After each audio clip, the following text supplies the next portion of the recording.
The Return by Walter de la Mare. Chapter 5. It was but a little after daybreak when Mrs. Lawford, after listening at his door a while, turned the key and looked in on her husband. Blue-grey light from between the Venetian blinds just dusked the room. She stood in a bluish dressing gown, her hand on her bosom, looking down on the lean, impassive face. For the briefest instant, her heart had leapt with an indescribable surmise to fall dull as lead once more. Breathing equably and quietly, the strange figure lay stretched upon the bed. "How can he sleep? How can he sleep?" she whispered with a black and hopeless indignation. What a night she had had, and he. She turned noiselessly away. The candle had guttered to extinction. The big glass reflected her, voluminous and wan, her dark ringed eyes, full lips, rich glossy hair and rounded chin. Yes, yes, it seemed to murmur mournfully. She turned away and, drawing stealthily near, stooped once more, quite low, and examined the face on the pillow with a lynx-like concentration. And though every nerve revolted at the thought, she was finally convinced, unwillingly but assuredly, that her husband was here. Indeed, if it were not so, how could she for a single moment have accepted the possibility that he was a stranger? He seemed to haunt, like a ghostly emanation, the strange, detestable face, as memory supplies the features concealed beneath a mask. The face was still and stony, like one dead, or imaged in wax, yet beneath it dreams were passing, silly, ordinary Lawford dreams. She was almost alarmed at the terribly rancorous hatred she felt for the face. It was just like Arthur to be so taken in. And then she too remembered Quain, and remembered also in the slowly paling dusk that the house would soon be stirring. She stood out and noiselessly locked the door again. But it was useless to begin looking for Quain now. Her husband had a good many dull books, most of them his eccentric father's. What must the servants be thinking? And what was all that talk about a mysterious visitor? She would have to question Ada diplomatically. She returned to her room and sat down in her armchair and waited.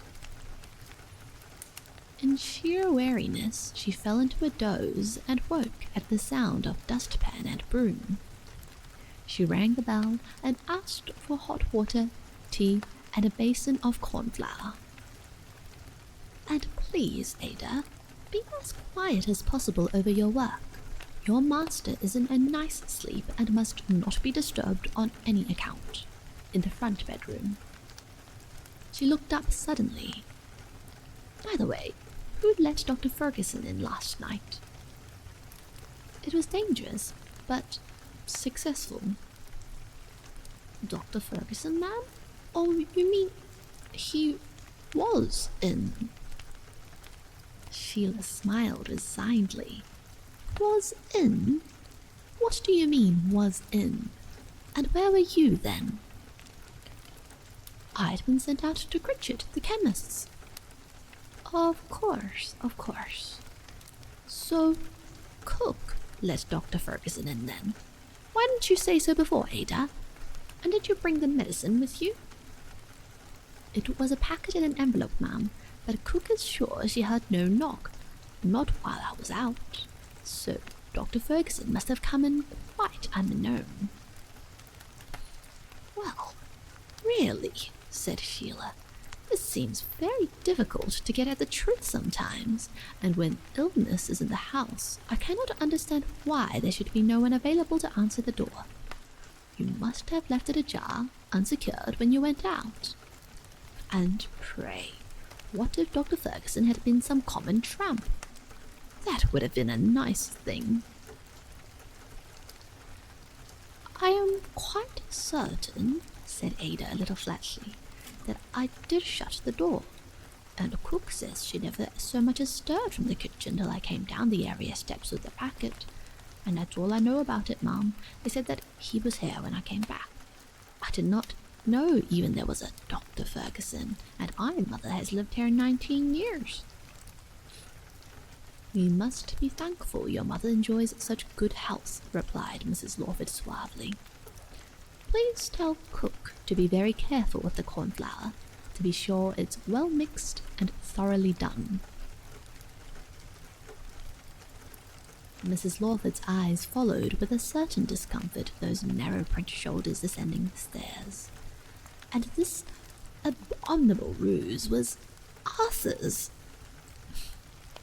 She ran up lightly and listened with her ear to the panel of his door, and just as she was about to turn away again, there came a little light knock at the front door. Mrs. Lawford paused at the loop of the staircase, and not altogether with gratitude or relief she heard the voice of Mr. Bethany, inquiring in cautious but quite audible tones after her husband. She dressed quickly and went down. The little white old man looked very solitary in the long, fireless drawing-room. I could not sleep, he said. I don't think I grasped in the least. I don't indeed, until I was nearly home, the complexity of our problem. I came, in fact, to a lamp-post. It was casting a peculiar shadow, and then, you know how such thoughts seize us, my dear? Like a sudden inspiration, I realized how tenuous, how appallingly tenuous a hold we, every one of us, have on our mere personality.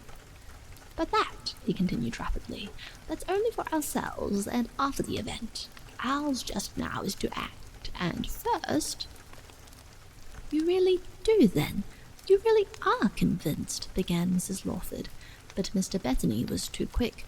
We must be most circumspect, my dear friend, we must be most circumspect for all our sakes. And this, you'll say, he added, smiling, stretching out his arms, his soft hat in one hand, his umbrella in the other. This is being circumspect, a 7 o'clock in the morning call. But you see, my dear, I have come, as I took the precaution of explaining to the maid, because it's now or never today. It does so happen that I have to take a wedding for an old friend's niece at Whitchett, so when in need, you see, Providence enables us to tell even the conventional truth. Now, really, how is he? Has he slept? Has he recalled himself at all? Is there any change? And, dear me, how are you? Mrs. Lawford sighed. A broken night is really very little to a mother, she said. He is still asleep. He hasn't, I think, stirred all night. Not stirred? Mr. Bethany repeated. You baffle me. And you have watched? Oh, no, was the cheerful answer. I felt that quiet, solitude, space was everything. He preferred it so. He changed alone, I suppose. Don't you think it almost stands to reason that he will be alone when he comes back? Was I right? But there, it's useless, it's worse than useless to talk like this. My husband is gone. Some terrible thing has happened. Whatever the mystery may be, he will never come back alive. My only fear is that I am dragging you into a matter that should have from the beginning have been entrusted to— Oh, it's monstrous. It appeared for a moment as if she were blinking to keep back her tears, yet her scrutiny seemed merely to harden. Only the merest flicker of the folded eyelids over the greenish eyes of her visitor answered the challenge.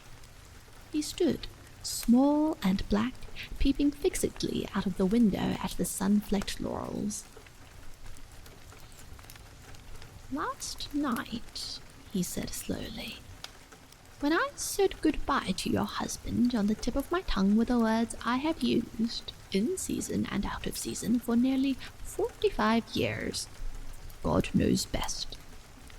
Well, my dear lady, a sense of humour, a sense of reverence, or perhaps even a taint of skepticism, call it what you will, just intercepted them. Oh no, not any of these, my child, just pity, overwhelming pity. God does know best, but in a matter like this it is not even my place to say so. It would be good for none of us to endanger our souls even with verbal cant. Now, do you think I had just 5 minutes talk? 5 minutes? Would it disquiet him?" Only by an almost undignified haste, for the vicar was remarkably agile, Sheila managed to unlock the bedroom door without apparently his perceiving it, and with a warning finger she preceded him into the great bedroom. "Oh, yes, yes," he was whispering to himself. "Alone. Well, well." He hung his hat on his umbrella and leaned it in a corner, and then he turned. "I don't think, an old friend does him any wrong, but last night I had no real He firmly adjusted his spectacles and looked long into the dark, dispassionate face. He said, and fidgeted, and peered again.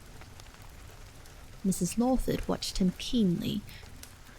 "Do you still—" she began, but at the same moment he too broke silence, suddenly stepping back with the innocent remark, Has he asked for anything?"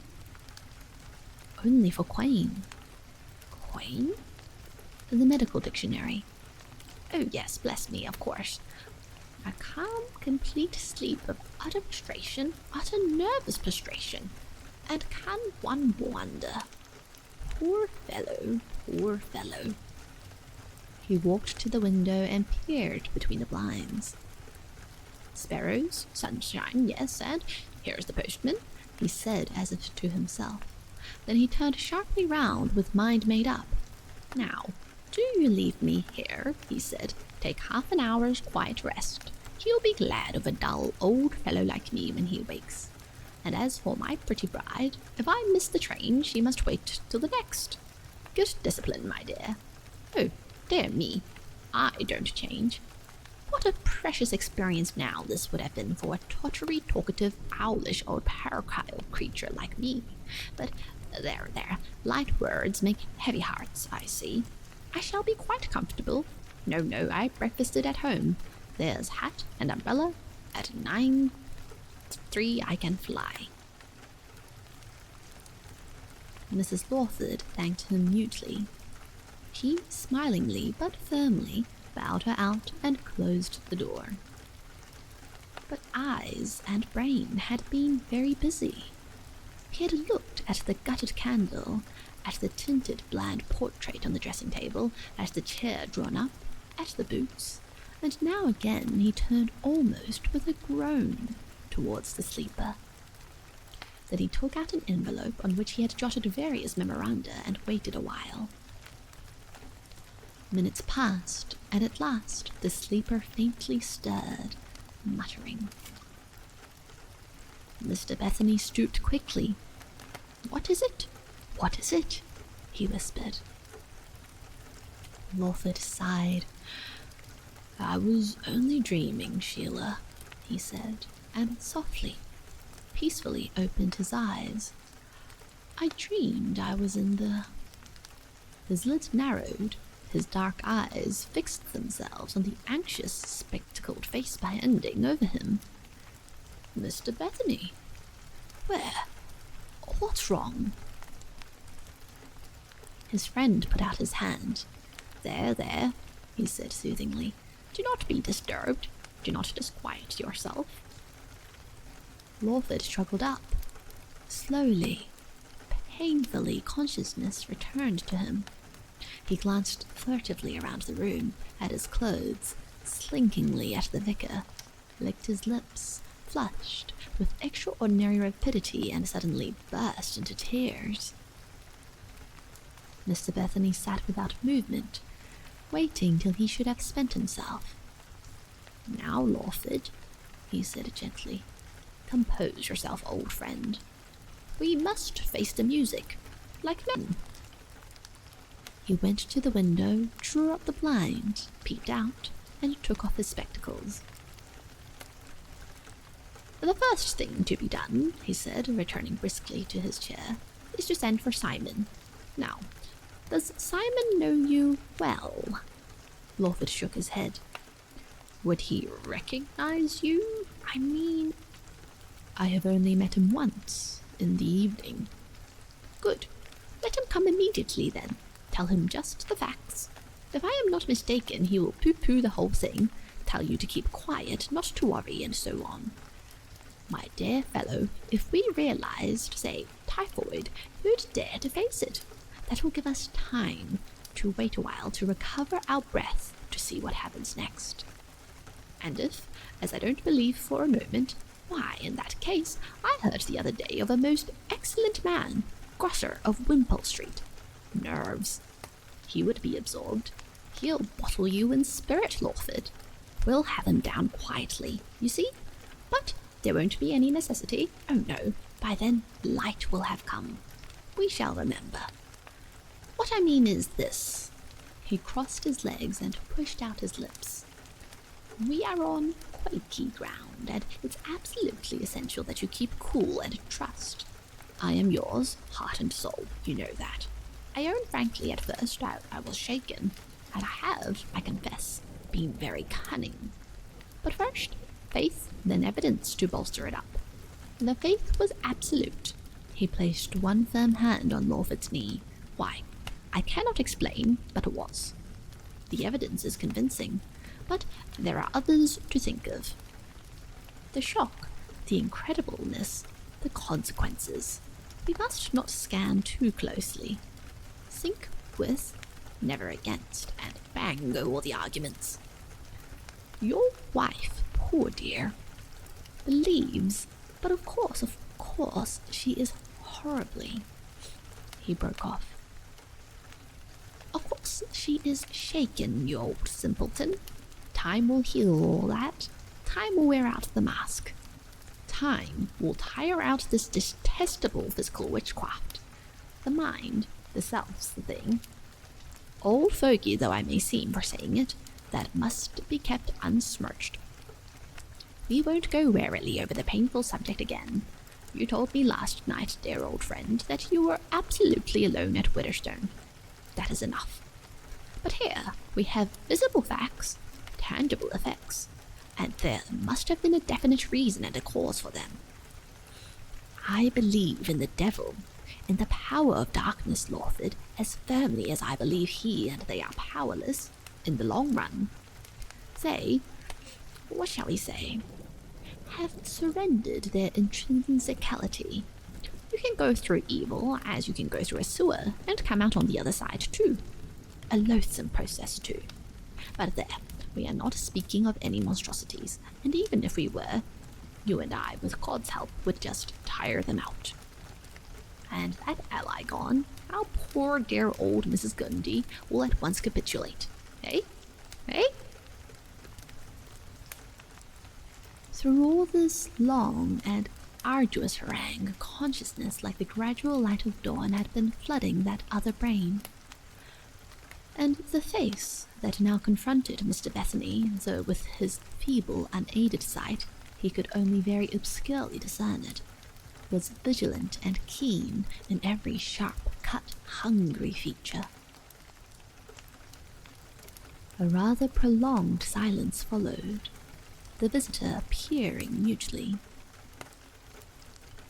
The black eyes nearly closed, the face turned slowly towards the window, saw burnt-out candle, comprehensive glass. Yes, he said. I'll send for Simon at once. Good, said Mr. Bethany, and more doubtfully repeated, good. Now, there's only one thing left, he went on cheerfully. I have jotted down a few test questions here. They are questions no one on this earth could answer but you, ʟɪᴏᴏᴏ. They are merely for external proofs. You can't mistake my motive. We cannot foretell or foresee what need may arise for just such jog-trot primitive evidence. I propose that you now answer them here in writing. ʟɪᴏᴏᴏ stood up and walked to the looking-glass and paused. He put his hand to his head. Yes, he said. Of course, it's a rattling good move. I'm not quite awake. Myself, I mean. I'll do it now. He took out a pencil case and tore another leaf from his pocketbook. What are they? Mr. Bethany rang the bell. Sheila herself answered it. She stood on the threshold and looked across through a shaft of autumnal sunshine at her husband, and her husband, with a quiet, strange smile, looked across through the sunshine at his wife. Mr. Bethany waited in vain. I am just going to put the arch impostor through his credentials, he said tartly. Now then, ʟɪᴏᴏ. He read out the questions one by one from his crafty little list, pursing his lips between each, and one by one, ʟɪᴏᴏ, seated at the dressing table, fluently scribbled his answers. Then question and answer were rigorously compared by Mr. Bethany, with small white head bent close, and spectacles poised upon the powerful nose, and signed and dated, and passed to Mrs. ʟɪᴏᴏ without a word. Mrs. ʟɪᴏᴏ read question and answer where she stood in complete silence. She looked up. Many of these questions I don't know the answers to myself, she said. It is immaterial, said Mr. Bethany. One answer is inaccurate. Yes, quite so. Due to a mistake in the letter from myself. Mrs. ʟɪᴏᴏ read quietly on, folded the papers, and held them out between finger and thumb. The handwriting, she remarked very softly. Wonderful, isn't it? Said Mr. Bethany warmly. All the general look and run of the thing different, but every real essential feature unchanged. Now, into the envelope. And now a little wax. Mrs. ʟɪᴏᴏ stood waiting. There's a green piece of sealing wax, almost drawled the quiet voice, in the top right drawer of the nest in the study, which old James gave me the Christmas before last. He glanced with lowered eyelids at his wife's flushed cheek. Their eyes met. Thank you, she said. When she returned, the vicar was sitting in a chair, leaning his chin on the knobbed handle of his umbrella. He rose and lit a taper for her with a match from a little green pot on the table. And Mrs. ʟɪᴏᴏ, with trembling fingers, sealed the letter as he directed with his own seal. There, he said triumphantly. How many more such brilliant lawyers, I wonder, lie dormant in the church? And who shall keep this? Why, all three, of course. They went on without pausing. Some little drawer now, secret and undetectable, with a lock. Just such a little drawer that locked itself with a spring lay by chance in the looking-glass. There the letter was hidden. And Mr. Bethany looked at his watch. 19 minutes, he said. The next thing, my dear child, we're getting on swimmingly, and it's astonishing how things are simplified by mere use. The next thing is to send for Simon. Sheila took a deep breath, but did not look up. I am entirely in your hands, she replied. So be it, said he crisply. Get to bed, ʟɪᴏᴏ. It's better so, and I'll look in on my way back from Witchett. I came, my dear fellow, in gloomy disturbance of mind. It's getting up too early, it fogs old brains. Goodbye, goodbye. He squeezed ʟɪᴏᴏ's hand. Then, with umbrella under his arm, his hat on his head, His spectacles readjusted, he hurried out of the room. Mrs. Lawford followed him. For a few minutes, Lawford sat motionless, with head bent a little and eyes restlessly scanning the door. Then he rose abruptly, and in a quarter of an hour was in bed, alone with his slow thoughts, while a basin of cornflour stood untasted on a little table at his bedside, and a cheerful fire burned in the best visitor's room's tiny grate. At 11:30, Dr. Simon entered this soundless seclusion. He sat down beside Lawford and took temperature and pulse. Then he half closed his lids and scanned his patient out of an unusually dark, un-English face with straight black hair, and listened attentively to his rather incoherent story. It was a story very much modified and rounded off. Nor did Lawford draw Dr. Simon's attention to the portrait now smiling conventionally above their heads from the wall over the fireplace. It was rather bleak, the wind, and I think perhaps I had a touch of influenza. It was a silly thing to do, but still, Dr. Simon, one doesn't expect... Well there, I don't feel the same man physically. I really cannot explain how great a change has taken place. And yet, I feel perfectly fit in myself, and if it were not for being laughed at, I'd go back to town today. Why, my wife scarcely recognized me.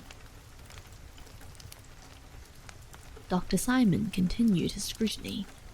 Try as he would, Lawford could not raise his downcast eyes to meet direct the doctor's polite attention. "And what," said Dr. Simon, "what is precisely the nature of the change? Have you any pain?" "No, not the least pain," said Lawford. "I think perhaps, or rather my face is a little shrunken and yet lengthened. At least it feels so, and a faint twinge of rheumatism. But my hair, well, I don't know. It's difficult to say oneself." He could get on so very much better, he thought, if only his mind would be at peace and these preposterous promptings and voices were still. Dr. Simon faced the window and drew his hand softly over his head. "We never can be too cautious at a certain age, and especially after influenza," he said. "It undermines the whole system, and in particular the nervous system, leaving the mind the prey of the most melancholy fancies. I should astound you, Mr. Lawford, with the devil influenza plays, a slight nervous shock and a chill, quite slight, I hope. A few days' rest and plenty of nourishment, there's nothing. Temperature, inconsiderable. All perfectly intelligible. Must certainly reassure yourself. And as for the change you speak of..." He looked steadily at the dark face on the pillow and smiled amiably. "I don't think we need worry much about it.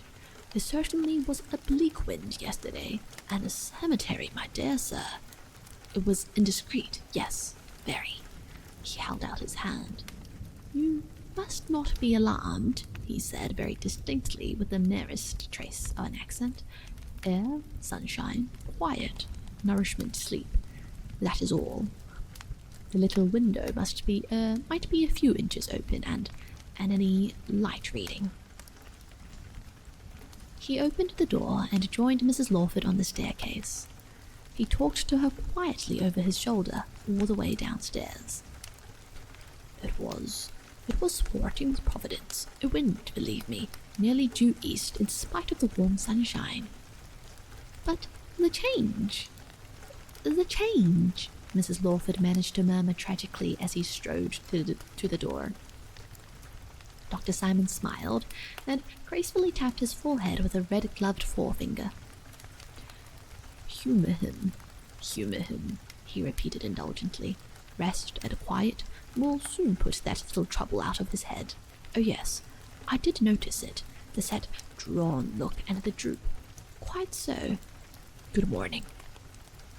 Mrs. Lawford gently closed the door after him. A glimpse of Ada crossing from room to room suggested a precaution.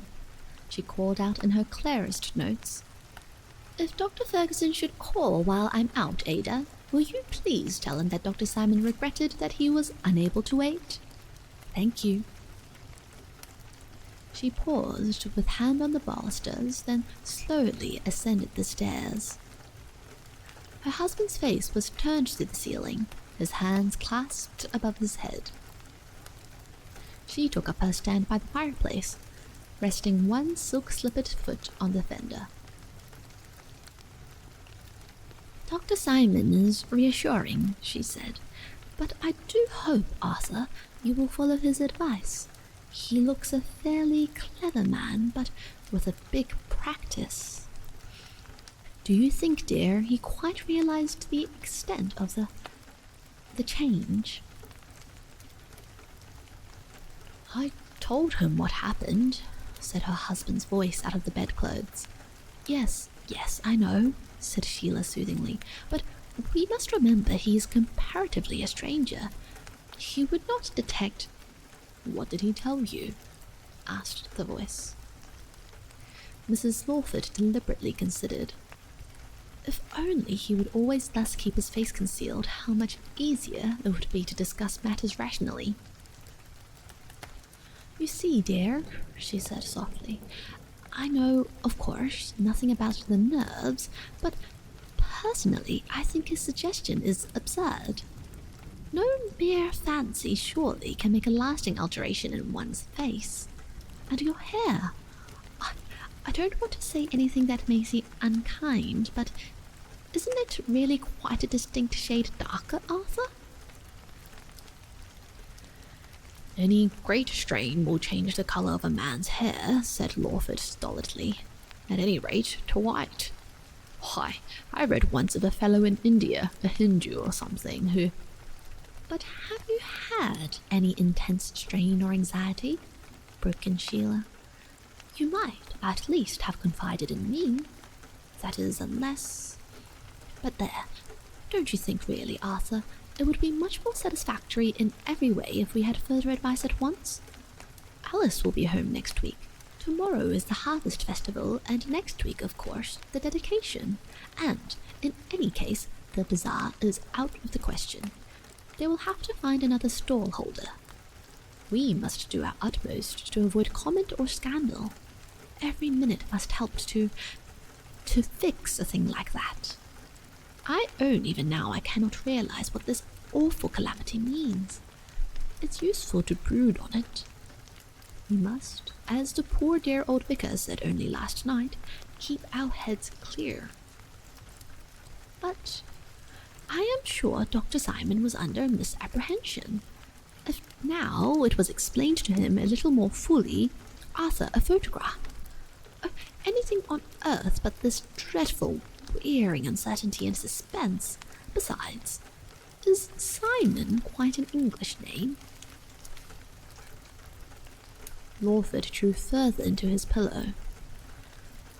"Do as you think best, Sheila," he said.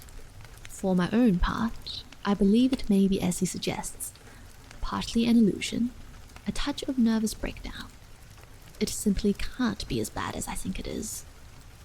If it were, you would not be here talking like this, and Bethany wouldn't have believed a word I said. Whatever it is, it's no good crying it on the housetops. Give me time, just time.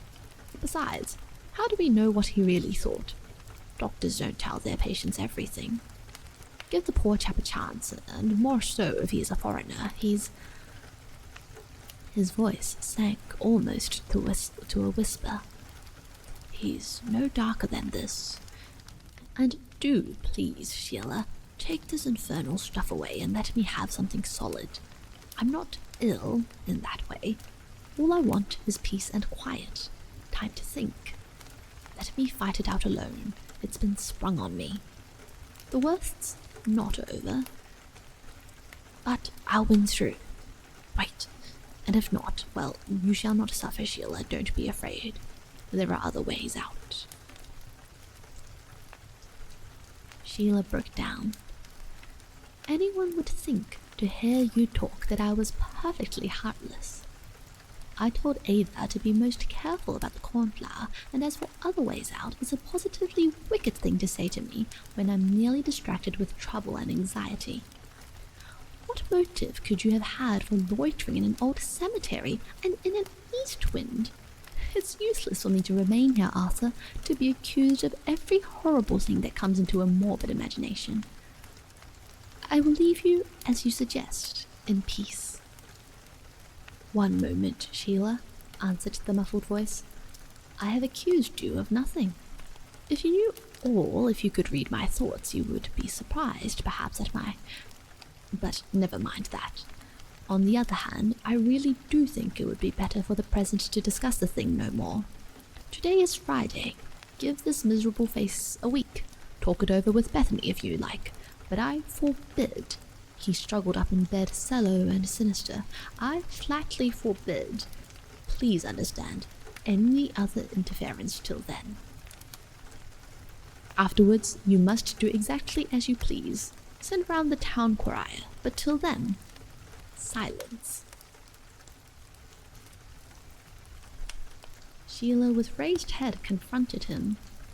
This, then, is your gratitude? So be it. Silence, no doubt, until it's too late to take action, until you have wormed your way in and think you are safe. To have believed, where is my husband? That is what I am asking you now. When and how you have learned his secrets, God only knows, and your conscience. But he always was a simpleton at heart. I warn you, then, until next Thursday, I consent to say nothing provided you remain quiet. Make no disturbance, no scandal here. The servants and all who inquire shall simply be told that my husband is confined to his room with a nervous breakdown, as you have yourself so glibly suggested. I am at your mercy. I own it. The vicar believes your preposterous story, with his spectacles off. You would convince anybody with the wicked cunning with which you have cajoled and wheedled him, with which you have deceived and fooled a foreign doctor, but you will not convince me. You will not convince Alice. I have friends in the world, though you may not be aware of it, who will not be quite so apt to believe any cock-and-bull story you may see fit to invent. That is all I have to say. Tonight, I tell the vicar all that I have just told you, and from this moment, please, we are strangers. I shall come into the room no more than necessity dictates. On Friday, we resume our real parts. My husband, Arthur, to connive that... Rage had transfigured her. She scarcely heard her own words. They poured out senselessly, monotonously, one calling up another as if from the lips of a Cassandra. Lawford sank back into bed, clutching the sheets with both lean hands. He took a deep breath and shut his mouth. It reminds me, Sheila, he began arduously, of our first quarrel before we were married, the evening after your Aunt Rose died at London. Do you remember? You threw open the window, and I think I saved your life. A pause followed, then a queer, almost inarticulate voice added, At least, I am afraid so. Cold and awful quietness fell on Sheila's heart. She stared fixedly at the tuft of dark hair, the only visible sign of her husband on the pillow. Then, taking up the basin of cold cornflower, she left the room. In a quarter of an hour, she reappeared carrying a tray, with ham and eggs and coffee and honey invitingly displayed. She laid it down. There is only one other question, she said with perfect composure. That of money. Your signature, as it appears on the document drawn up this morning, would of course be quite useless on a cheque. I have taken all the money I could find. It is in safety.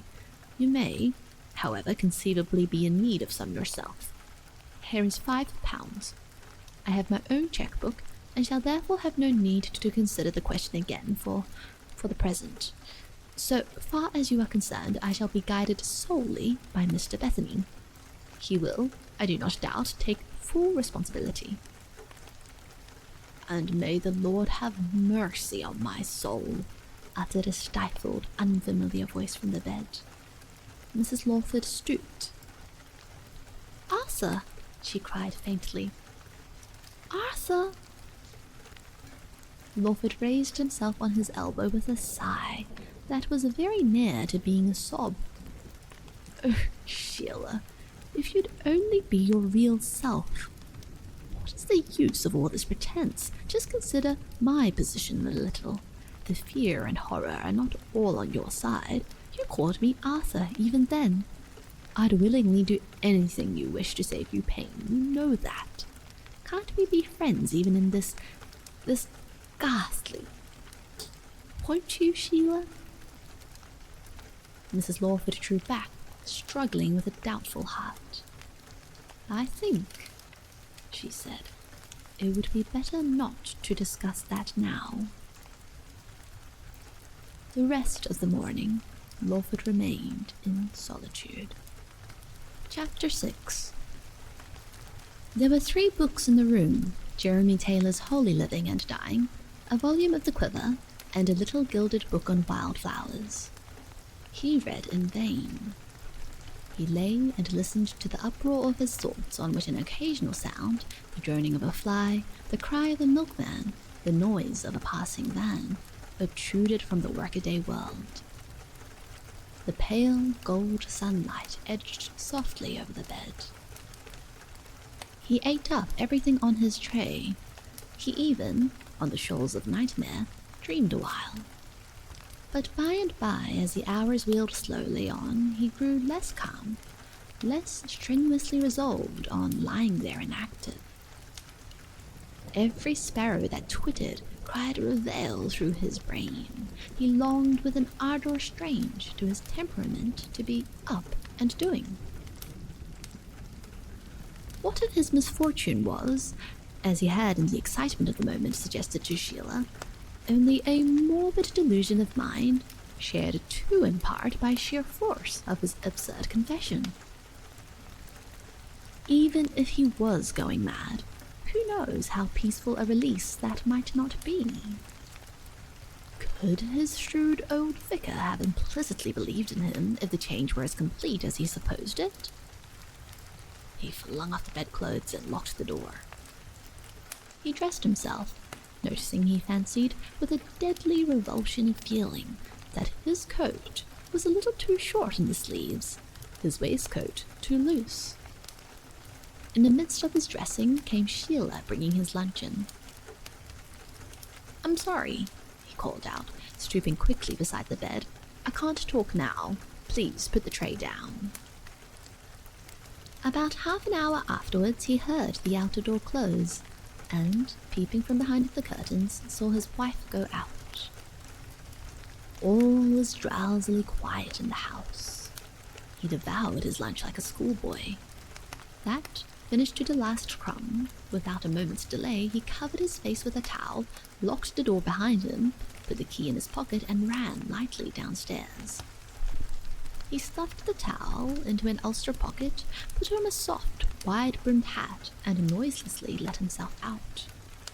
Then he turned with an almost hysterical delight and ran like through the wind, without pausing, without thinking, straight on, up one turning, down another, until he reached a broad open common, thickly wooded, sprinkled with gorse and hazel and may, and faintly purple with fading heather.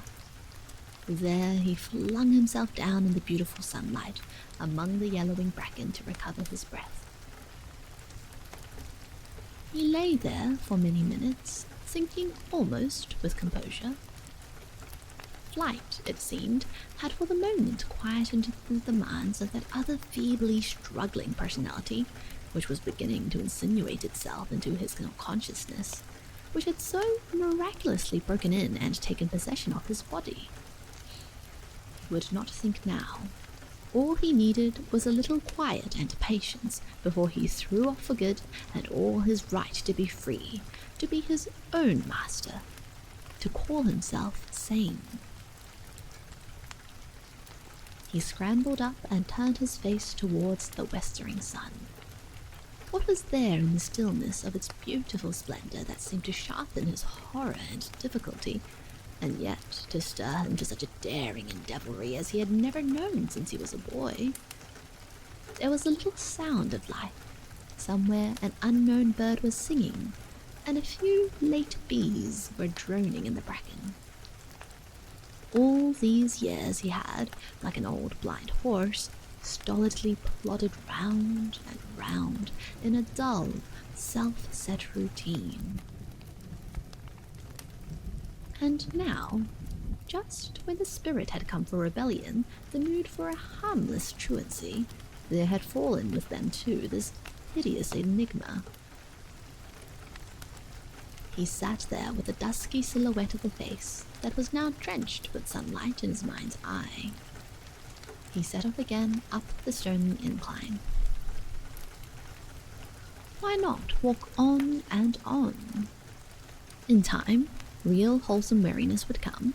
He could sleep at ease in some pleasant wayside inn without once meeting the eyes that stood as it were like a window between himself and a shrewd, incredulous, scoffing world that would turn him into a monstrosity and his story into a fable.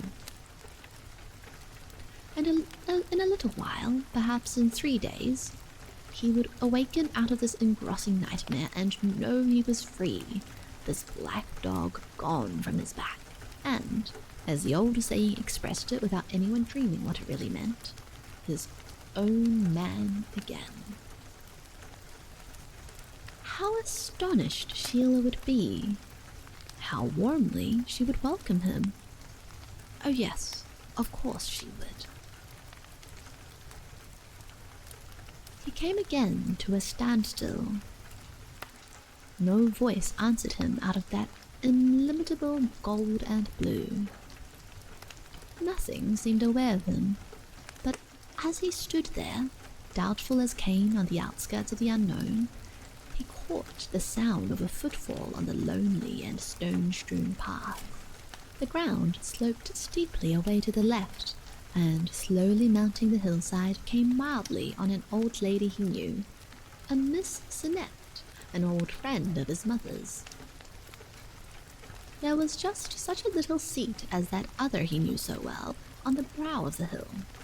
He made his way up to it, intending to sit quietly there until the little old lady had passed by. Up and up she came. Her large bonnet appeared, and then her mild white face inclined a little toward him as she ascended. Evidently, this very seat was her goal, and evasion was impossible. Evasion! Memory rushed back and set his pulses beating. He turned boldly to the sun, and the old lady, with a brief glance into his face, composed herself at the other end of the little seat. She gazed out of a gentle reverie into the golden valley, and so they sat a while. And almost as if she had felt the bond of acquaintance between them, she presently sighed and addressed him. "A very, very beautiful view, sir." Lawford paused, then turned a gloomy, earnest face, gilded with sunshine. "Beautiful indeed," he said, "but not for me. No, Miss Sinnett, not for me." The old lady gravely turned and examined the aquiline profile. "Well, I confess," she remarked urbanely, "you have the advantage of me." Lawford smiled uneasily. "Believe me, it is little advantage." "My sight," said Miss Sinnett precisely, "is not so good as I might wish, though better perhaps than I might have hoped. I fear I am not much wiser. Your face is still unfamiliar to me." "It is not unfamiliar to me," said Lawford. "'Tis trickery was this, he thought, putting much affected stuff into his mouth? A faint lightening of pity came into the silvery and scrupulous countenance. "Ah, dear me, yes," she said courteously. Lawford rested a lean hand on the seat. "And have you," he asked, "not the least recollection in the world of my face?" "Now really," she said, smiling blandly, "is that quite fair? Think of all the scores and scores of faces in 70 long years, and how very treacherous memory is. You shall do me the service of reminding me of one whose name has for the moment escaped me." "I am the son of a very old friend of yours, Miss Sinnett," said Lawford quietly. "A friend that was once your schoolfellow at Brighton." "Well now," said the old lady, grasping her umbrella, "that is undoubtedly a clue. But then, you see, all but one of the friends of my girlhood are dead, and if I have never had the pleasure of meeting her son, unless there is a decided resemblance, how am I to recollect her by looking at him?" "There is, I believe, a likeness," said Lawford. She nodded her great bonnet at him with gentle amusement. "You are insistent in your fancy. Well, let me think again. The last to leave me was Fanny Urquhart, and that was, let me see, last October. Now you are certainly not Fanny Urquhart's son," she stooped austerely, for she never had one. "Last year, too, I heard that my dear Mrs. Jameson was dead. Her I hadn't met for many years. But, if I may venture to say so, yours is not a Scottish face, and she not only married a Scottish husband, but was herself a Dunbar. No, I am still at a loss." A miserable strife was in her chance companion's mind, a strife of anger and recrimination. He turned his eyes warily to the fast declining sun. "You will forgive my persistency, but I assure you it is a matter of life or death to me. Is there no one my face recalls? My voice?" Miss Sinnett drew her long lips together, her eyebrows lifted with the faintest perturbation. "But he certainly knows my name," she said to herself. She turned once more, and in the still autumnal beauty beneath that pale blue arch of evening, these two human beings confronted one another again. She eyed him blandly, yet with a certain grave directness. "I don't really think," she said, "you can be Mary Lawford's son. I could scarcely have mistaken him."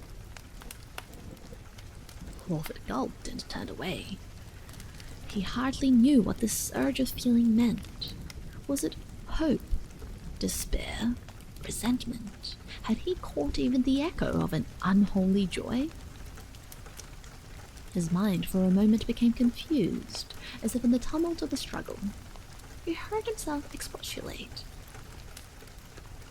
"Ah, Miss Bennet, I fear I set you too difficult a task."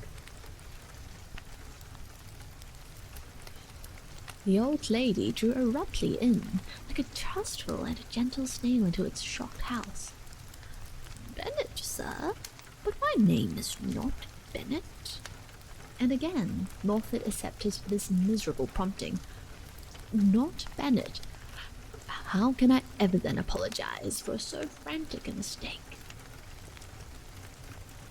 The little old lady took firm hold of her umbrella. She did not answer him.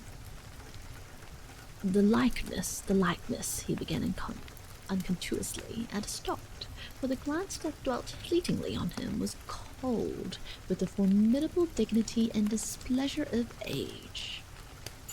He raised his hat and turned miserably home.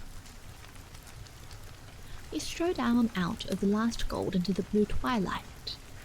What fantastic foolery of mind was mastering him?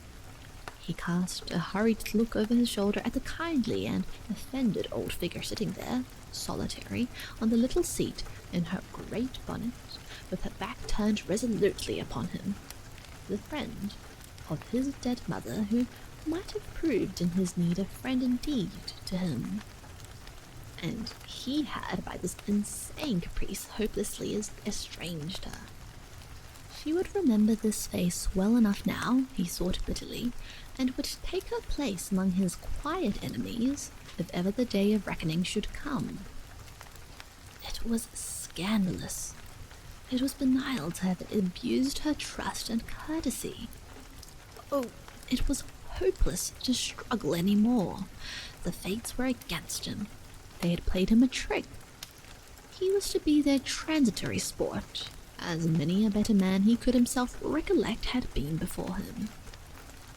He would go home and give in. Let Sheila do with him what she pleased. No one but a lunatic could have acted as he had, with just that frantic hint of method so remarkable in the insane. He left the common. A lamplighter was lighting the lamps. A thin evening haze was on the air. If only he had stayed at home that fateful afternoon. Who, what had induced him, enticed him to venture out? And even with the thought welled up into his mind an intense desire to go to the old green time-worn churchyard again, to sit there contentedly alone, where none heeded the completest metamorphosis, down beside the yew trees. What a fool he had been. There alone, of course, lay his only possible chance of recovery. He would go tomorrow. Perhaps Sheila had not yet discovered his absence, and there would be no difficulty in repeating so successful a stratagem. Remembrance of his miserable mistake of Miss Sinnett faintly returned to him as he swiftly mounted the steps to his porch. Poor old lady. He would make amends for his discourtesy when he was quite himself again. She should some day hear, perhaps, his infinitely tragic, infinitely comic experience from his own lips. He would take her some flowers, some old keepsake of his mother's. What would he not do when the old moods and brains of the stupid Arthur Lawford, whom he had appreciated so little and so superficially, came back to him? He ran up the steps and stopped dead, his hand in his pocket, chilled and aghast. Sheila had taken his keys. He stood there, dazed and still, beneath the dim yellow of his own fanlight, and once again that inward spring flew back. Brazen it out, brazen it out, knock and ring. He knocked flamboyantly, and rang. There came a quiet step, and the door opened. "Dr. Simon, of course, has called?" he inquired suavely. "Yes, sir." "Ah, and gone, as I feared." "And Mrs. Lawford?" "I think Mrs. Lawford is in, sir." Lawford put out a detaining hand. "We will not disturb her. We will not disturb her. I can find my own way up. Oh yes, thank you." But Ada still palely barred the way. "I think, sir," she said, "Mrs. Lawford would prefer to see you herself. She told me most particularly all callers. And Mr. Lawford was not to be disturbed on any account." "Disturbed? God forbid," said Lawford, but his dark eyes failed to move these lightest hazel.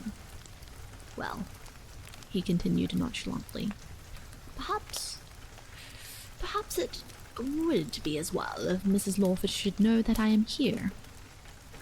No, thank you, I won't come in. Please go and tell. But even as the maid turned to obey, Sheila herself appeared at the dining room door in hat and veil.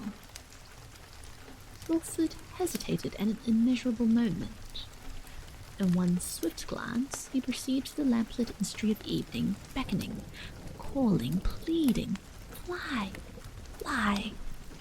Home's here for you. Begin again, begin again." And there before him, in quiet and hostile decorum, stood maid and mistress. He took off his hat and stepped quickly in.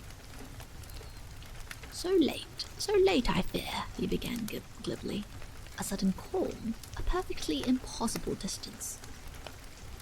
"Shall we disturb him, do you think?" "Wouldn't it?" began Sheila softly. "But rather a pity, perhaps.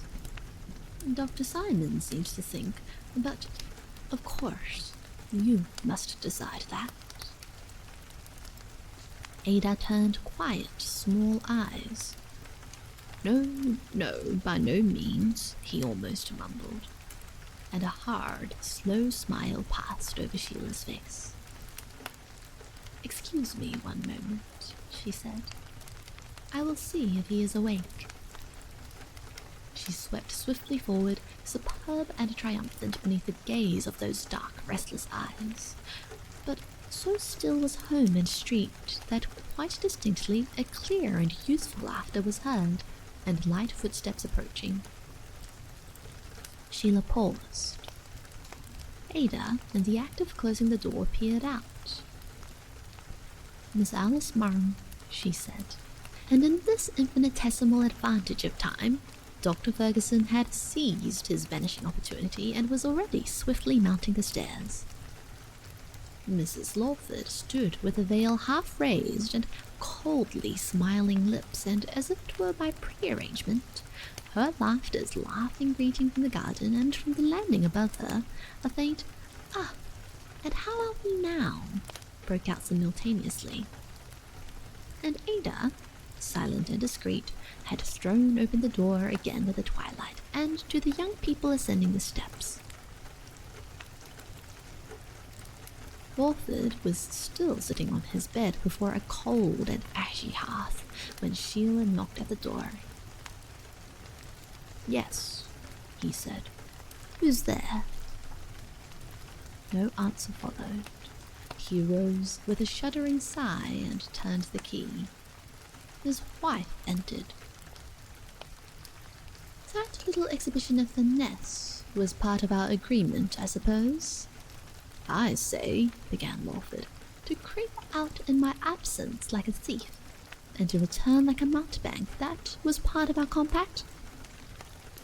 "I say," he stubbornly began again, "did you wire for Alice?"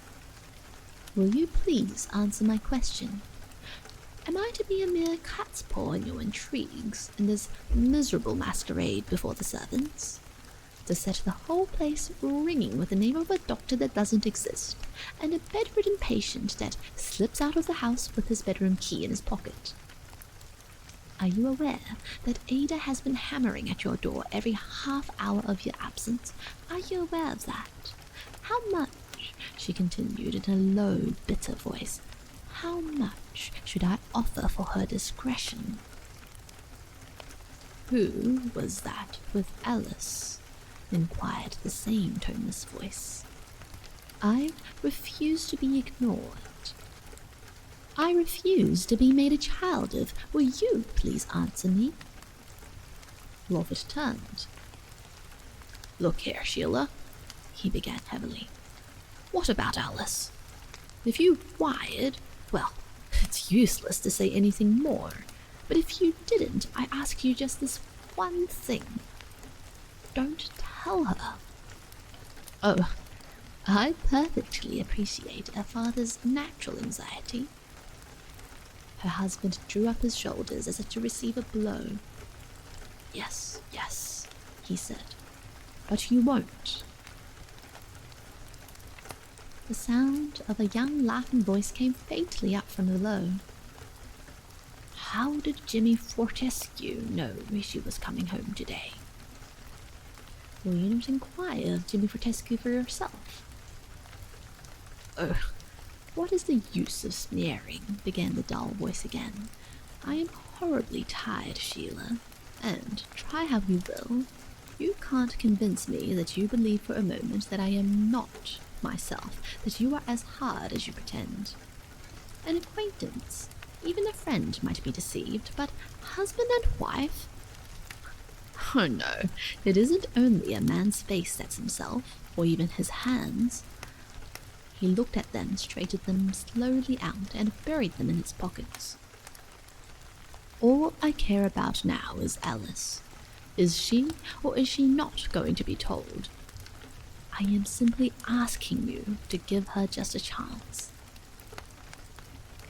"Simply asking me to give Alice a chance? Now, isn't that really just a little—" Lawford slowly shook his head. "You know in your heart it isn't, Sheila. You understand me quite well, although you persistently pretend not to. I can't argue now, I can't speak up for myself. I am just about as far down as I can go. It's only Alice." "I see. A lucid interval," suggested his wife in a low, trembling voice. Yes, if you'd like," said her husband patiently. "A lucid interval." "Don't please look at my face like that, Sheila. Think that it's just lupus, just some horrible disfigurement." Not much light was in the large room, and there was something so extraordinarily characteristic of a husband in those stooping shoulders, in the head hung a little forward, and in the preternaturally solemn voice, that Sheila had to bend a little over the bed to catch a glimpse of the sallow and keener face again. She sighed, and even on her own strained ear, her sigh sounded almost like one of relief. "It's useless, I know, to ask you anything while you are in this mood," continued Lawford dully. "I know that of old." The white ringed hands clenched. "Of old?" "I didn't mean anything. Don't listen to what I say. It's just Alice knowing, that was all. I mean at once." "Don't for a moment suppose I am not perfectly aware that it is only Alice you think of. You were particularly anxious about my feelings, weren't you? You broke the news to me with the tenderest solicitude. I am glad our daughter shares my husband's love." "Look here," said Lawford densely. "You know that I love you as much as ever, but with this, as I am, what would be the good of my saying so?" Mrs. Lawford took a deep breath, and a voice called softly at the door. "Mother, are you there? Is father awake? May I come in?" In a flash, the memory returned to her. 24 hours ago she was asking that very question of this unspeakable figure that sat hunched up before her. "One moment, dear," she called, and added in a very low voice, "Come here." Lawford looked up. "What?" he said. Perhaps, she whispered, "it isn't quite so bad." "For mercy's sake, Sheila," he said, "don't torture me. Tell the poor child to go away." She paused. "Are you there, Alice? Would you mind, father says, waiting a little? He is so very tired." "Too tired to—" "Oh, very well, mother." Mrs. Lawford opened the door and called after her. "Is Jimmy gone?" "Oh, yes. hours. Where did you meet? I couldn't get a carriage at the station. He carried my dressing bag. I begged him not to. The other's coming on. You know what Jimmy is. How very, very lucky I did come home. I don't know what made me. Just an impulse. They did laugh at me so. Father dear, do speak to me. How are you now? Lawford opened his mouth, gulped, and shook his head. Shh, dear, whispered Sheila. I think he has fallen asleep. I'll be down in a minute. Mrs. Lawford was about to close the door when Ada appeared. If you please, Mom, she said, I've been waiting, as you told me, to let Dr. Fergusson out, but it's nearly 7 now, and the table's not laid yet.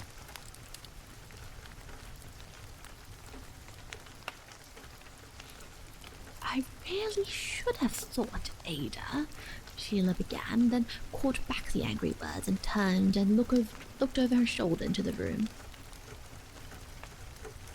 Do you think you will need anything more, Dr. Fergusson? She asked in a sepulchral voice. Again, Lawford's lips moved. Again, he shook his head. One moment, Ada, she said, closing the door. Some more medicine? What medicine? Quick, she mustn't suspect. What medicine? Repeated Lawford stolidly. Oh, vexing. Don't you see? We must send her out. Don't you see? What was it you went to Critchett's for last night? Tell him that's gone. We want more of that. Lawford stared heavily. Oh, yes, he said thickly. More of that. Sheila, with a shrug of extreme distaste and vexation, hastily opened the door. Dr. Fergusson wants a further supply of the drug which Mrs. Critchett made up for Mr. Lawford yesterday evening. You had better go at once, Ada, and please, make as much haste as you possibly can.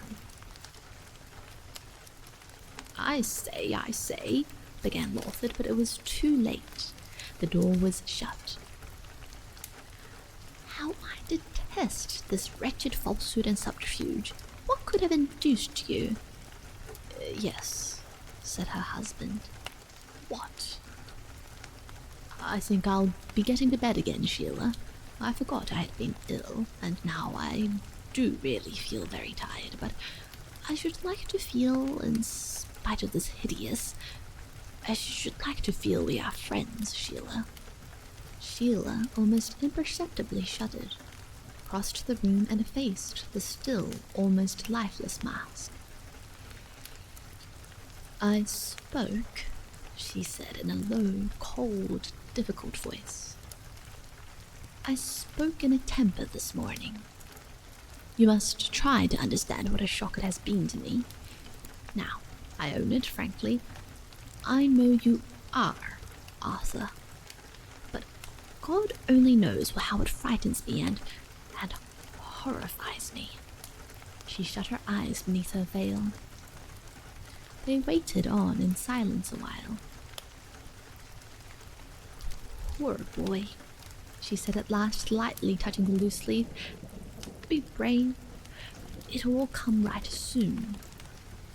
Meanwhile, for Alice's sake, if not for mine, don't give way to caprices and all that. Keep quietly here, Arthur, and forgive my impatience. He put out his hand as if to touch her. Forgive you, he said humbly, pushing it stubbornly back into his pocket again. Oh, Sheila, the forgiveness is all on your side. You know I have nothing to forgive. A long silence fell between them. Then tonight, at last, began Sheila wearily drawing back. We say nothing to Alice, except that you are too tired, just nervous prostration, to see her. What we should do without this influenza I cannot conceive. Mr. Bethany will probably look in on his way home, and then we can talk it over. We can talk it over again. So long as you are like this, yourself in mind, why What is it now?" she broke off querulously.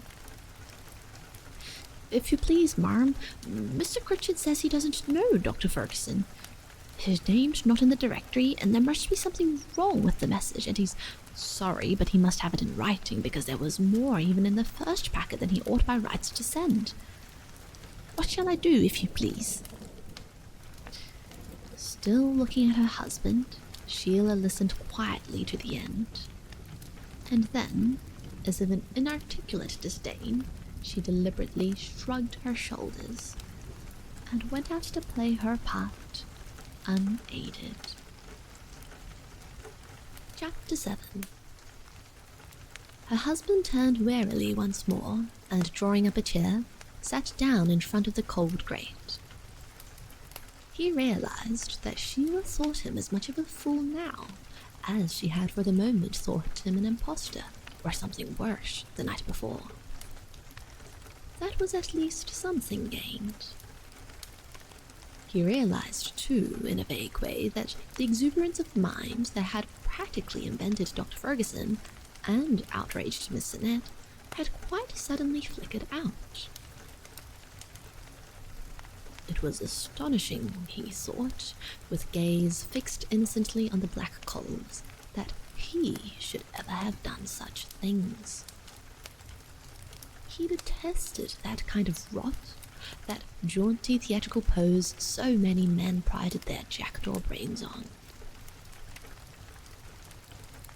And he sat quite still, like a cat at a cranny, listening, as it were, for the faintest, remotest stir that might hint at any return of this activity. It was the first really sane moment he had since the change. Whatever it was that had happened at Widderstone was now distinctly weakening in effect. Why now, perhaps? He stole a thievish look over his shoulder at the glass and cautiously drew finger and thumb down that beaked nose. Then he really quietly smiled. A smile he felt this abominable facial caricature was quite unused to. The superior Lawford smile of guileless contempt for the fanatical, the fantastic, and the bizarre. He wouldn't have sat with his feet on the fender before a burnt-out fire. And the animosity of that he, uttered only just under his breath, surprised even himself. It actually did seem as if there were a chance, if only he kept cool and collected. If the whole mind of a man was bent on being one thing, surely no power on earth, certainly not on earth, could for long compel him to look another, any more followed the resplendent thought than vice versa. That, in fact, was the trick that had been in fitful fashion played him since yesterday. Obviously, and apart altogether from his promise to Sheila, the best possible thing he could do would be to walk quietly over to Widderstone tomorrow and, like a child that has lost a penny, just make the attempt to reverse the process.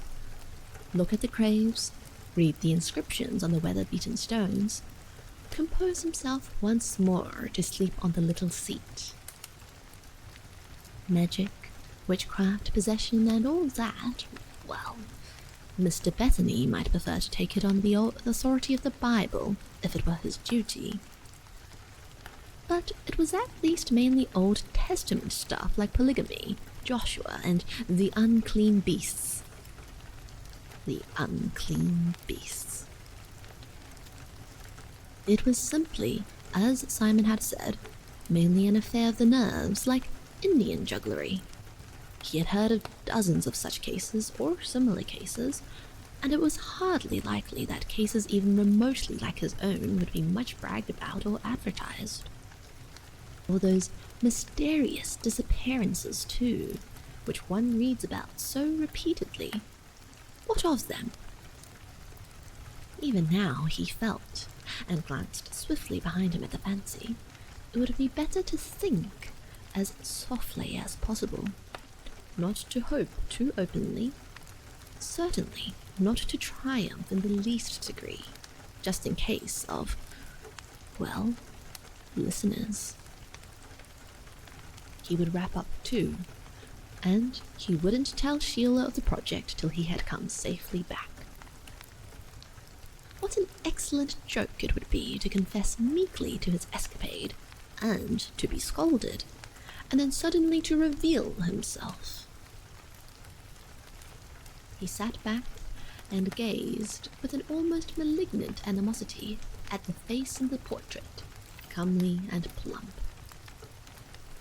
An inarticulate, unfathomable depression rolled back on him like a mist out of the sea. He hastily undressed, put watch and door key and Critchett's powder under his pillow, paused, vacantly ruminated, and then replaced the powder in his waistcoat pocket, said his prayers, and got shivering to bed. He did not feel hurt at Sheila's leaving him like this, so long as she really believed in him. And now, Alice was home. He listened, trying not to shiver for her voice, and sometimes heard, he fancied, the clear note. It was this beastly influenza that made him feel so cold and lifeless. But all would soon come right, that is, if only that face, luminous against the floating darkness within, would not appear the instant he closed his eyes. But legions of dreams are influenza's allies. He fell into a chill doze, heard voices innumerable, and one above the rest, shouting them down until there fell a lull. And another, as it were from afar, said quite clearly and distinctly, "But surely, my dear, you have heard the story of the poor old charwoman who talked Greek in her delirium? A little school French need not alarm us." And Lawford opened his eyes again on Mr. Bethany standing at his bed. "There I've been and waked him, and yet they say men make such excellent nurses in time of war. But you see, Lawford, what did I tell you? Wasn't I now an infallible prophet? Your wife has been giving me a most glowing account. Quite your old self, she tells me, except for just this touch of facial paralysis, and I think, do you know, the kind old creature stooped over the bed, but still, Lawford noticed bitterly, still without his spectacles. Yes, I really think there is a decided improvement. Not quite so drawn. We must make haste, slowly.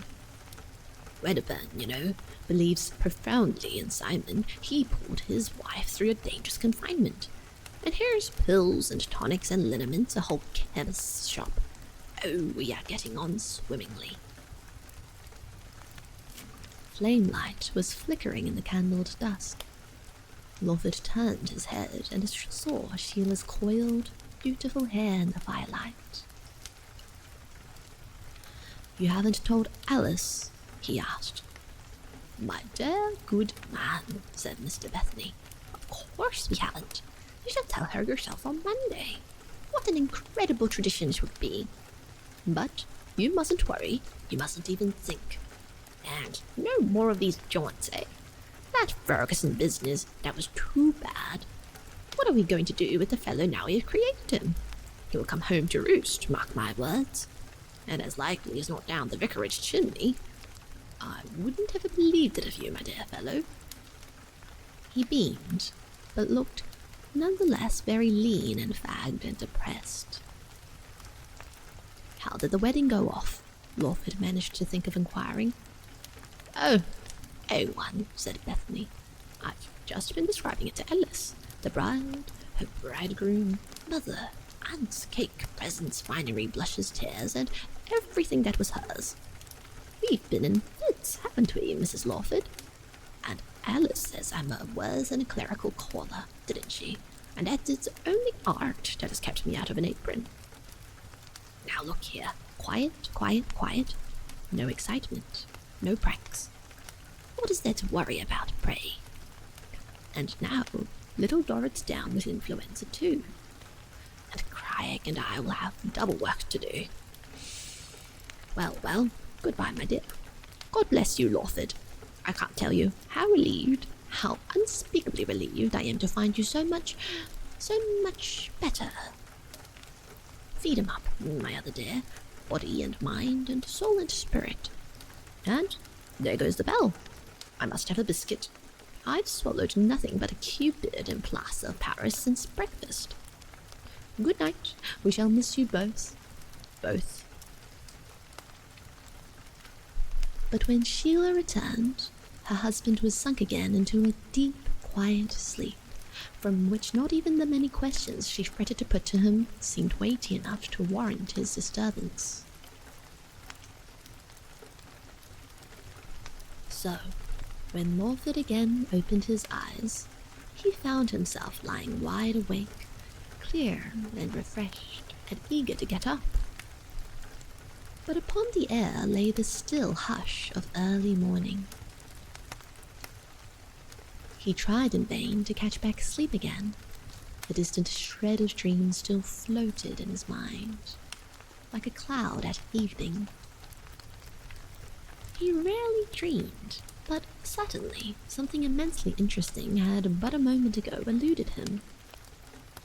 He sat up, looked at the clear red cinders and their maze of grottos. He got out of bed and peeped through the blinds. To the east and opposite to him, gardens and an apple orchard lay, and there in strange liquid tranquillity hung the morning star, and rose, rifling into the dusk of night, the first grey of dawn. The street beneath its autumn leaves was vacant, charmed, deserted. Hardly since childhood had ʟɪᴏᴜ seen the dawn, unless over his winter breakfast table. Very much like a child now, he stood, gazing out of his bow window, like a child whom time's busy robins had long ago covered over with the leaves of numberless hours. A vague exultation fumed up into his brain. Still on the borders of sleep, he unlocked the great wardrobe and took out an old faded purple and crimson dressing gown that had belonged to his grandfather, the chief glory of every Christmas charade. He pulled the cowl-like hood over his head and strode majestically over to the looking-glass. He looked in there a moment on the strange face, like a child dismayed at its own excitement, and a fit of sobbing that was half uncontrollable laughter swept over him. He threw off the hood and turned once more to the window. Consciousness had flooded back indeed. What would Sheila have said to see him there? The unearthly beauty and stillness, and man's small labours, garden and wall and roof tree idle and smokeless in the light of daybreak. There seemed to be some half-told secret between them. What had life done with him to leave a reality so clouded? He put on his slippers and, gently opening the door, crept with extreme caution up the stairs. At a long, narrow landing window, he confronted a panorama of starry night gardens, sloping orchards, and beyond them fields, hills, Orion, the dogs, and the clear and cloudless darkness. "My God, how beautiful!" a voice whispered, and a cock crowed mistily afar. He stood, staring like a child into the wintry brightness of a pastry cook's. Then, once more, he crept stealthily on. He stooped and listened at a closed door, until he fancied that above the beating of his own heart he could hear the breathing of the sleeper within. Then, Taking firm hold of the handle with both hands, he slowly, noiselessly turned it and peeked in on Alice. The moon was long past her faint shining here. The blind was down, and yet it was not pitch dark. He stood with eyes fixed, waiting. Then he edged softly forward and knelt down beside the bed. He could hear her breathing now, long, low, quiet, unhastening, the miracle of life. He could just dimly discern the darkness of her hair against the pillow. Some long, sealed spring of tenderness seemed to rise in his heart with a grief and an ache he had never known before. Here, at least, he could find a little peace, a brief pause, however futile and stupid all of his hopes of the night had been. He leant his head on his hands on the counterpane and refused to think. He felt a quick tremor, a startled movement, and knew that eyes wide open with fear were striving to pierce the gloom between them. There, dearest, he said in a low whisper. It's only me. Only me. He stroked the narrow hand and gazed into the shadowness. Her fingers lay quiet and passive in his, with that strange sense of immateriality that sleep brings to the body. You, she answered with a deep sigh. Oh, dearest, how you frightened me. What is wrong? Why have you come? Are you worse, dearest? He kissed her hand. No, Alice, not worse. I couldn't sleep, that was all. Oh, and I came so utterly miserable to bed because you would not see me, and Mother would tell me only so very little.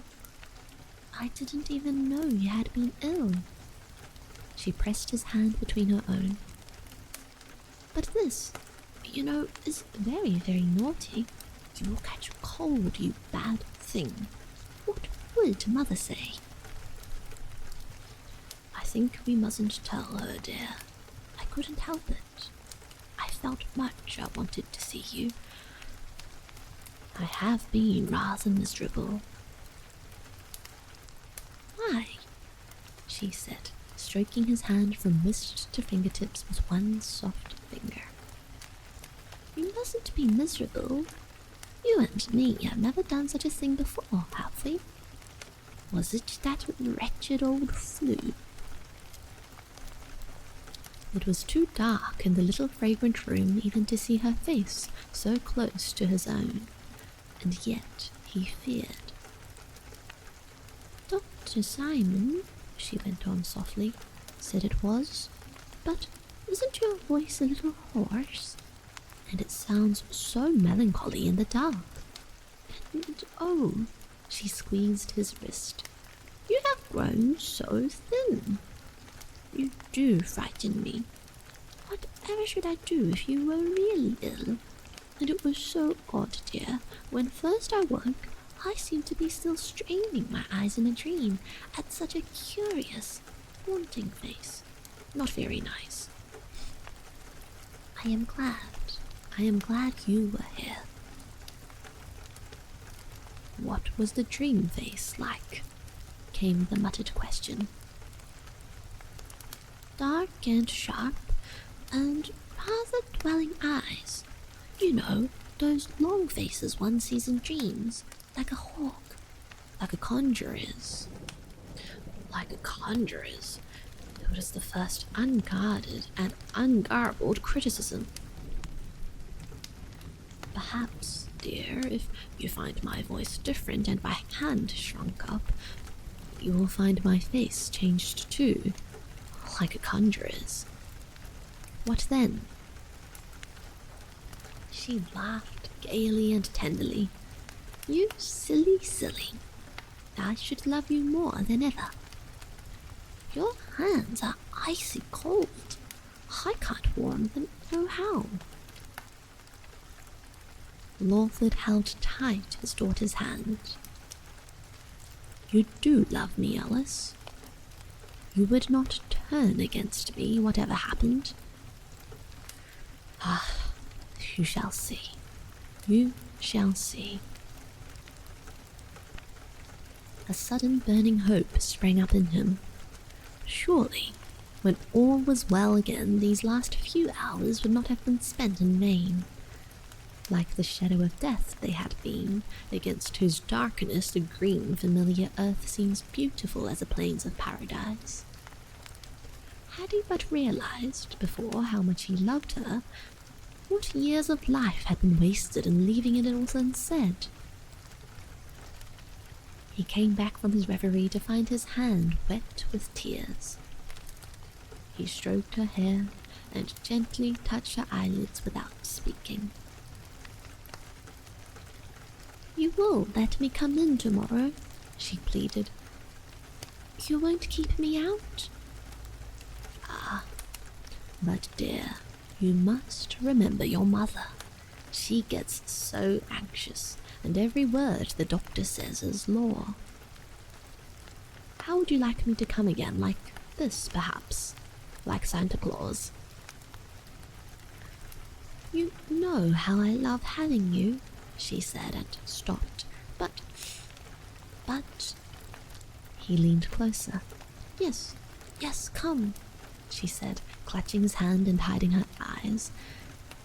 It is only my dream, that horrible dwelling face in the dream. It frightened me so. ᴏᴏᴏ rose very slowly from his knees. He could feel in the dark his brows drawn down. There came a low, sullen beating on his ear. He saw his face, as it were in dim outline against the dark. Rage and rebellion surged up in him. Even his love could be turned to bitterness. Well, two could play at any game. Alice sprang up in bed and caught his sleeve. Dearest, you must not be angry with me now. He flung himself down beside the bed.